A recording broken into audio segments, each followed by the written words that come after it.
Hi friends, last வீடியோவில் வந்து கதறி இருப்போம். இவரை மட்டும் எடுக்காதீங்க, இவரை மட்டும் கொடுத்துடாதீங்க, இவர் வந்து நமக்கு தேவை, கண்டிப்பாக வந்து தேவைப்படுவார் அப்படிங்கிற மாதிரி ஃபுல் டீட்டெயிலாக வந்து நேற்று வீடியோவில் வந்து நம்ம போட்டிருப்போம். இப்போ நடக்கிற சிச்சுவேஷன் பார்த்தா கரெக்டாக பார்த்தீங்க அப்படின்னா அவர் மேலே தான் கையை வச்சுருக்காங்க. ஸோ என்ன சிச்சுவேஷன், என்ன மாதிரியான நடந்திருக்கு, என்ன மாதிரியான ட்ரேடை வந்து எதிர்நோக்கி போயிட்டுருக்குது சிஎஸ்கே அப்படிங்கிறதுல இப்போ வந்து ஃபுல் டீட்டெயிலாக நம்ம பார்க்க போகிறோம். வேறு பெரிய ட்ரேட் அப்படிங்கிறது தான் இப்போ பயங்கரமாக வந்து அதிரிபுதிரியாக வந்து காட்டு தீயாக பற்றிக்கிட்டு இருக்கிறது ஹார்திக் பாண்டியாவோட ட்ரேடு தான். ஸோ அதை பற்றி தான் பேச போகிறோம். அதில் தான் வந்து ஃபுல் அண்ட் ஃபுல் டீட்டெயில்ஸாக இருக்குது. ஏன்னா வந்து ரிப்போர்ட்ஸே நிறைய இடத்துல எல்லாருமே வந்து கொடுக்க ஆரம்பிச்சிட்டாங்க. ஹார்திக் பாண்டியா ட்ரேடில் வந்து அவ்வளோ தூரம் வந்து ஹார்திக் பாண்டியாவோட ட்ரேடில் வந்து சிஎஸ்கே வந்து ரொம்ப மும்முரமாக இருக்காங்க, தீவிரமாக இருக்காங்க அப்படிங்கிறதுல. ஸோ அதன்படி பார்த்திங்க அப்படின்னா நம்ம பல தடவை சொல்லணும், இவங்க எல்லாருமே வந்து கான்சன்ட்ரேட் பண்ணிகிட்டு இருக்காங்க. ஸோ இந்தந்த பிளேயர்ஸ்லாம் இருக்கிறாங்க. முக்கியமாக பார்த்திங்க அப்படின்னா கான்ஸ்டண்ட்டாக ஒருத்தரை வந்து சொல்லிகிட்டே இருக்காங்க. அதுக்கு வந்து பார்த்திங்க அப்படின்னா சிஎஸ்கே ரெடி ஆகிட்டாங்க. ஸோ மும்பையுமே வந்து பார்த்திங்க அப்படின்னா அவருக்கு வந்து அக்செப்டன்ஸ் கொடுத்துட்டாங்க. அவர் வேறு யாருமே இல்லை, சிவம் தூபே தான். ஸோ ஒரு ஆல்ரவுண்டராக வந்து சிவம் தூபேவை எடுத்துக்க மும்பை இந்தியன்ஸ் ரெடி ஆகிட்டாங்க. ஸோ எதிர்பார்த்த மாதிரியே பார்த்தீங்க அப்படின்னா 2 பேரை கண்டிப்பாக கேட்பாங்க அப்படிங்கிற மாதிரி சொல்லியிருந்தோம். ஏன்னா ஹர்திக் வந்து அது ஒருத்தர் மட்டுமே வந்து வாங்குறதுக்கு 2 பேர் தேவைப்படும். சஞ்சுக்கே அந்த மாதிரி தான் நிலமை இருந்துச்சு. ஸோ அந்த ட்ரேட் எவ்வளோ கஷ்டம் அப்படிங்கிற சஞ்சு சொல்லியிருந்தாருன்னு நம்ம லாஸ்ட் வீடியோவில் பார்த்தோம். ஸோ இப்படி இருக்கும்போது ஸோ சிவம் தூபை கூட யாரை கேட்பாங்க அப்படிங்கிற எதிர்பார்ப்புகள் எகிரிகிட்டே இருக்கும்போது ஆயுஷ் மாத்ரேயில் மும்பை இந்தியன்ஸ் வந்து அவ்வளோ ஸ்டெபனாக இருக்காங்க ஆயுஷ் மாத்ரேவை எடுக்கிறதுக்கு.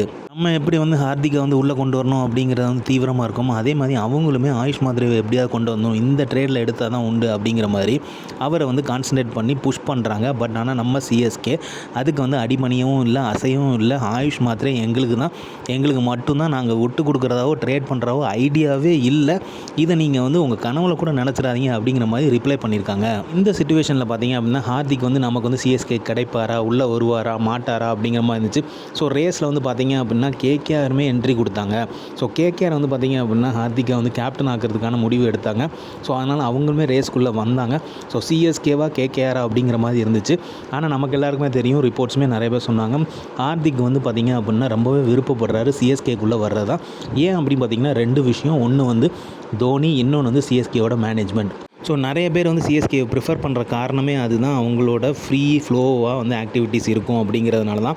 ஸோ இப்போ ஹார்திக்குமே வந்து அதை டிசைட் பண்ணியிருக்காரு அப்படிங்கிறதுல எந்த ஒரு அதிசயப்பட வேண்டிய விஷயம் இல்லை, ஆச்சரியப்பட வேண்டிய விஷயம் இல்லை. ஸோ ஹார்திக் வந்து ஸ்டாண்ட் பையாக இருக்கார், சிஎஸ்கேக்கு தான் போவேன் அப்படிங்கும்போது கேகேஆரோட ரேஸ்லேருந்து வெளியே போகிறாங்க கேகேஆர்.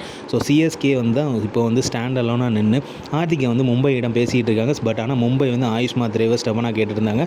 இவங்க இப்படி ஒரு பதில் சொல்லியிருக்காங்க. இப்போ பார்த்தீங்க அப்படின்னா சிஎஸ்கேலேருந்து ஒரு பதில் வந்து போயிருக்குங்க. அதுதான் இன்னுமே ஆச்சரியமாக இருக்குது. இதை தான் நான் ஃபஸ்ட்டு சொன்னேன், இதுதான் நடக்கக்கூடாதுங்கிறதையும் லாஸ்ட் வீடியோலையும் எதிர்பார்த்துட்டு இருந்தது. பட் ஆனால் பார்த்தீங்க அப்படின்னா அதே மாதிரி யார் போகக்கூடாது அப்படின்னு எக்ஸ்பெக்ட் பண்ணிகிட்டு இருந்தோமோ, ஏன்னா வந்து அவர் லாஸ்ட் ஐபிஎல் மேட்ச்சில் வந்து சொதப்புனாருங்கிறது உண்மை தான். இருந்தாலுமே அவர் தேவைப்படுவார், கண்டிப்பாக வந்து ஃபார்முக்கு வந்தார் அப்படின்னா வேறு லெவல் அதிரடி பண்ணுவார் அப்படிங்கிறது தெரியும். வேறு யாருமே இல்லைங்க, டிவால் பிராவிஸ் தான். லாஸ்ட் வீடியோவில் கதறுன்னு காரணது இவரை மட்டும் எடுத்துடாதீங்க அப்படிங்கிற மாதிரி தான் இருந்துச்சு. பட் ஆனால் சிஎஸ்கே ஆஃபர் பண்ணியிருக்காங்க. அதுவும் என்ன மாதிரியான ஆஃபர்னு பார்த்துக்கோங்க. ஹார்திக்கை வந்து அவ்வளோ தூரம் வந்து நம்ம எடுக்கணுங்கிற ஒரு முனைப்பு வந்து நல்லாவே தெரியுது. கண்டிப்பாக உள்ளே கொண்டே வந்து ஆகணும் முடிவே பண்ணிட்டாங்கன்னு நினைக்கிறேன் சிஎஸ்கே. அதுதான் இந்த ஒரு ட்ரேடில் அவங்க பேசினதை வச்சு பார்க்கும்போது பார்த்திங்க அப்படின்னா ரிப்போர்ட் சொல்கிறத பார்க்கும்போது அவ்வளோ தூரம் வந்து தீவிரமாக இருக்காங்க மாதிரி தெரியுது. என்ன மாதிரியான ஒரு ட்ரேட் யோசிச்சிருக்காங்க பாருங்கள். Shivam Dube, Dewald Brevis plus 10 crores நாங்கள் வந்து கேஷ் கொடுக்குறோம் அப்படிங்கிற மாதிரி மும்பை இந்தியன்ஸ்க்கு வந்து ஆஃபர் பண்ணியிருக்காங்க. இது நம்ம சிஎஸ்கேவா? சிஎஸ்கே தான் இப்படி ஒரு முடிவு எடுத்தாங்களா? இந்த ரிப்போர்ட்ஸ் உண்மையாக? ரிப்போர்ட்ஸ் கண்டிப்பாக வந்து ஏதாவது கதவு தான் கட்டுறாங்களா, இல்லை வந்து உண்மையை தான் சொல்கிறாங்களா அப்படிங்கிற மாதிரி தான் ஆராய்ச்சி பண்ண தோணுது. ஆனால் வந்து ரிப்போர்ட்ஸ் போட்டது பார்த்தாங்க அப்படின்னா பெரிய பெரிய பத்திரிகை தான் போட்டிருக்காங்க. இது வந்து அவங்களுக்கு எப்படி இந்த நியூஸ் கிடச்சதுன்னு தெரியல. சிஎஸ்கே இவ்வளோ தூரம் இறங்கி இப்படி ஒரு தீவிரமான ஒரு ட்ரேடை பண்ணுறதுக்கு காரணம் என்னென்னா ஒரே ஒரு ஆள் ஹர்திக் மட்டும்தான் அப்படிங்கிறது நல்லாவே தெரியுது. ஏன்னா ஃப்யூச்சரை பொறுத்து இருக்குது. ஒரு 6 வருஷம் 7 வருஷம் வந்து ஹர்திக் கம்ப்ளீட்டாகவே சிஎஸ்கேயில் வச்சுக்கலாம் பிளான் பண்ணிட்டாங்கன்னு நினைக்கிறேன். ஸோ அதனால தான் வந்து இந்த ஒரு முடிவில் வந்து இறங்கியிருக்காங்க. பட் ஆனால் அதுக்கு டிவால் பிராவிஸை கொடுத்தே ஆகணும் அப்படிங்கிறது வந்து முடிவு பண்ணியிருக்காங்க அப்படிங்கிறது ஆச்சரியமாகவே இருக்குது. ஏன்னா அவர் வந்து இன்னொரு பெர்ஃபார்மர். ஸோ ஓவர்சீஸ் பிளேயரில் பேட்டிங்கில் அவர் தான் இருக்கார். அவரை தவிர்த்து இவங்க வந்து யாரை வந்து சூஸ் பண்ண போகிறாங்க, இல்லை இந்தியன் பிளேயர்ஸே இருக்கட்டுங்கிற மாதிரி முடிவு பண்ணிட்டாங்களா அப்படிங்கிற மாதிரிலாம் கேள்விகள் எழுப்பப்படுது. ஸோ சிவம் துபேயில் வந்து 2 பேருமே ஓகே ஆகிட்டாங்க. ஆல்ரவுண்டர். ஸோ சிவம் துபையை வந்து கம்ப்ளீட்டாக வந்து மும்பை இந்தியன்ஸ் வந்து எடுத்துக்க ரெடி ஆகிட்டாங்க. பட் டிவால் பிராவிஸை கொடுக்கும்போது மும்பை இந்தியன்ஸ் வந்து யோசிக்கிறாங்க அப்படிங்கிற மாதிரியும் சொல்லியிருக்காங்க. சிஎஸ்கே வந்து இவ்வளோ பெரிய ஆஃபர் வைப்பாங்களா அப்படிங்கிறதே தெரியலங்க. ஏன்னா வந்து சிவம் தூபே ப்ளஸ் 10 கேஷ் கொடுக்குறாங்க ஓகே, இல்லை சிவம் தூபே அண்ட் பிரேவிஸ் கொடுக்க போகிறோம் அப்படிங்கிறது ஓகே. அதை தவிர்த்து பார்த்தீங்க அப்படின்னா இந்த 2 காம்பினேஷனுமே சேர்த்து கொடுக்குறேன்னு சொல்லியிருக்காங்க பாருங்கள். Shivam Dube, Dewald Brevis 10 crores. Oh my God, எப்படி தான் வந்து இந்த மாதிரி ஒரு முடிவு எடுத்தாங்க அப்படிங்கிறது தெரியல. ஆச்சரியமாக தான் இருக்குது. சரி, ஹர்திக்கை உள்ளே கொண்டு வரதில் அவ்வளோ தீவிரமாக இருக்காங்க, நல்லா தெரியுது. ஆனால் இந்த 10 crores வச்சு அவங்க வேறு நல்ல பிளேயர்ஸை கூட வாங்க முடியுமே, அந்த அளவுக்கு இறங்கி போகிறாங்க அப்படிங்கிறது ஆச்சரியமாக இருக்குது. அவ்வளோ தூரம் உள்ளே கொண்டு வரும்போது அவ்வளோ பெரிய இம்பேக்டை வந்து ஹர்திக் க்ரியேட் பண்ணுவாரா, ஃபார்மில் இருக்காரா இப்படிங்கிறதெல்லாம் யோசிக்க வேண்டியது இருக்குது. ஆனால் ஒன்ஸ் ஃபார்ம் வந்துட்டாங்கன்னா அது வேறு விஷயம், அது வேறு கதை. ஸோ எல்லாமே சிஎஸ்கேன்ஸுமே ப்ரிஃபர் பண்ணுறோம். ஏன்னா வந்து ஆல்ரவுண்டருக்கு வந்து நம்ம வந்து ஓவர்சீஸ் பிளேயரை தேட வேண்டியது அவசியம் இல்லை. ஏற்கனவே ஓவர்டன் இருக்கிறாரு. அதே மாதிரி பார்த்திங்க அப்படின்னா அதிரடியாக விளாட்னாலுமே ஹார்திக் பாண்டியா வந்து அதை மேட்ச் பண்ணுவார். ஸோ ஃபினிஷர் ரோலையுமே ஃபில் ஆவார். அப்படிங்கிற மாதிரி எல்லா ஆங்கிளுமே யோசிச்சு தான் அவரை வந்து இந்த அளவுக்கு இம்பார்ட்டன்ஸ் கொடுக்குறாங்கன்னு நல்லாவே தெரியுது. பட் டிவால் பிராவிஸ் சிஎஸ்கேன்ஸ்க்கு ரொம்பவே பிடிச்ச ஒரு பிளேயர். ஸோ அவரை வந்து எதிர்பார்க்குறது சிஎஸ்கேன்ஸ் வந்து போயிடக்கூடாது. பர்சனலாக வந்து பார்த்திங்க அப்படின்னா என்கிட்ட கேட்டாலுமே அவர் போயிடக்கூடாதுங்கிறது தான் எங்களோட விருப்பம். ஆனால் அதையும் தாண்டி நம்ம சொன்ன மாதிரி ஒன்றை இழந்தால் தான் இன்னும் கிடைக்கும் அப்படிங்கிற சிச்சுவேஷன் அமையும் போது வின் சிச்சுவேஷனை தான் வந்து எதிர்பார்ப்பாங்க 2 பேருமே. ஏன்னா எனக்கும் சாதகமாக இருக்கணும், உங்களுக்கும் சாதகமாக இருக்கணும் அப்படிங்கிற மாதிரி தான் 2 பேருமே யோசிக்கும் போது இப்படி ஒரு விஷயத்தை வந்து போட்டிருக்காங்க. அப்படிங்கும்போது மும்பை வந்து யோசிக்கிறதா சொல்லியிருக்காங்க. இன்னுமே வந்து எந்த ஒரு அக்செப்டன்ஸோ எதுவுமே வந்து அடுத்த கட்ட நகரை நோக்கி போகலை. மும்பை இந்தியன்ஸ் யோசிச்சுட்டு தான் இருக்காங்க அப்படிங்கிற மாதிரி தகவல் வருது. ஸோ சிஎஸ்கே இப்படி ஒரு பெரிய ஆஃபரை வச்சது தான் வந்து ஆச்சரியமாக இருக்குதுங்க. சஞ்சு, ருத்ராஜ், ஹார்திக் பாண்டியா அப்படிங்கிற ஒரு டீம் வந்து ஃபார்ம் ஆகிறதும், இந்தியன் டீம் செட் ஆகிறதும், அதே மாதிரி பார்த்திங்க அப்படின்னா யங்ஸ்டர்ஸ் வந்து பார்த்திங்க அப்படின்னா ஆயுஷ் மாத்ரே, கார்த்திக் சர்மா, அதுக்கப்புறம் பிரசாந்த் வீர் இவங்கெல்லாம் வந்து உள்ளே செட் ஆகிறதுமே வந்து நல்ல ஒரு வாய்ப்பாக தான் இருக்குது. பார்க்கறதுக்கு நல்லா தான் இருக்குது. டீம் வந்து நல்லா பில்டப் ஆகுது. ஓவர்சீஸ் பிளேயர்ஸில் வந்து பார்த்திங்க அப்படின்னா அகில் ஹுசைன், நூர் அகமத், அதுக்கப்புறம் ஜெம்மி ஓவர்டன் இவங்கெல்லாம் இருக்கிறாங்க.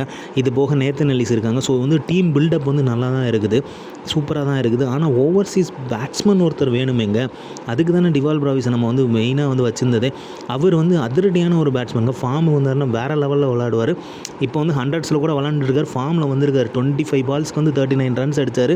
ஆனால் இன்னுமே வந்து பார்த்திங்க அப்படின்னா இன்னுமே அவர் வரணும். போக போக ஃபார்மில் வந்து இப்போ தூக்கி மும்பை இந்தியன்ஸ் குடிச்சோன்னா அங்கே போய் பொல முளந்தாருன்னா அதுக்கு திருப்பியும் வந்து நம்ம சிஎஸ்கேன்ஸ் தாங்க ஒப்பாரி வைக்க வேண்டியதாக இருக்கும், கதற வேண்டியதாக இருக்கும், என்னடா கொடுத்துட்டோமே அப்படிங்கிற மாதிரி இருக்கும்.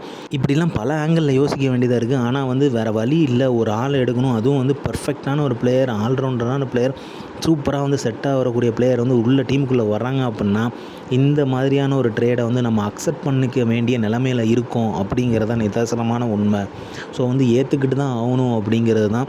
ஸோ இதில் வந்து பார்த்திங்க அப்படின்னா சிஎஸ்கேவோட இம்பார்ட்டன்ஸ் வந்து, அதாவது ஹார்திக் கொடுக்குற இம்பார்ட்டன்ஸ் என்னங்கிறது கிளியராக தெரியுது.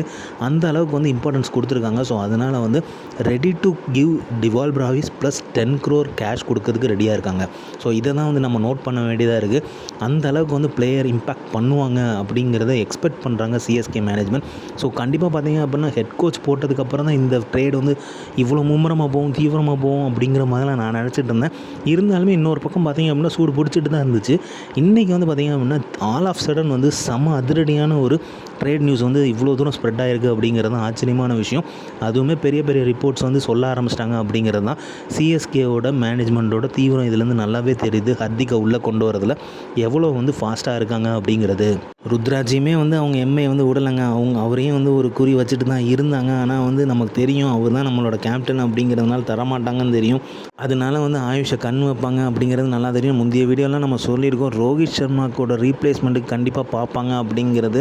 ஏன்னா ரோஹித்தோட ஏஜ் வந்து காரணமாக இருக்கும் அப்படிங்கிறதுனால அவர் வந்து பார்த்திங்க அப்படின்னா ஆயுஷ்க்கும் அவரும் ரொம்ப நல்லாவே க்ளோஸாக இருக்காங்க. ஸோ அவருமே ஆயுஷ் மாத்திரையுமே வந்து biggest fan of Rohit Sharma கூட. ஸோ அதனால் இந்த காம்பினேஷனில் ஒர்க் அவுட் ஆகும்போது ரோஹித் சர்மா வந்து ஆயுஷை உள்ளே கொண்டு வரதுக்கு தான் மும்பை இந்தியன்ஸ்க்கு வந்து அட்வைஸ் பண்ணுவார்.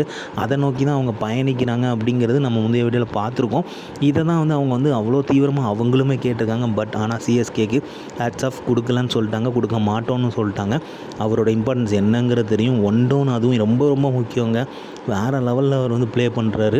ஸோ அந்த மாதிரி இருக்கும்போது இந்த சிச்சுவேஷன் தவிர்க்க முடியாத சிச்சுவேஷன், வேறு வழியே இல்லை. டிவால் பிராவிஸை கொடுக்கறதுக்கு முன் வந்திருக்காங்க சிஎஸ்கே. ஸோ இந்த முடிவை வந்து சிஎஸ்கேவோட முடிவு வந்து நீங்கள் என்ன நினைக்கிறீங்க? சிஎஸ்கேன்ஸாக வந்து அக்செப்ட் பண்ணி தான் ஆகணும், நமக்கு வேறு வழி இல்லைன்னு நினைக்கிறீங்க? இல்லை ஓகே அவருமே ஃபார்மில் இல்லை, எடுத்துக்கிட்டாங்கன்னா நல்லது தான், ஓகே நமக்கு ஹர்திக் வர்றாரு அதனால் ஹாப்பியாக கொடுக்கட்டும் அப்படிங்கிற மாதிரி நினைக்கிறீங்களா?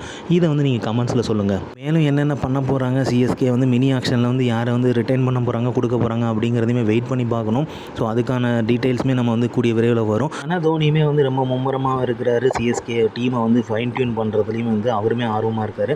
ஸோ அதையுமே பார்ப்போம், என்ன மாதிரியான டெசிஷன் வந்து அவர் எடுக்கிறாரு அப்படிங்கிறதுமே இம்பார்ட்டன்ட். ஸோ இந்த மாதிரி சிஎஸ்கே பற்றி தெரிஞ்சுக்க லைக் பண்ணுங்கள், ஷேர் பண்ணுங்கள். மட்டை பந்து இன்சைட்ஸ் வந்து சப்ஸ்கிரைப் பண்ணுங்கள். தேங்க்யூ.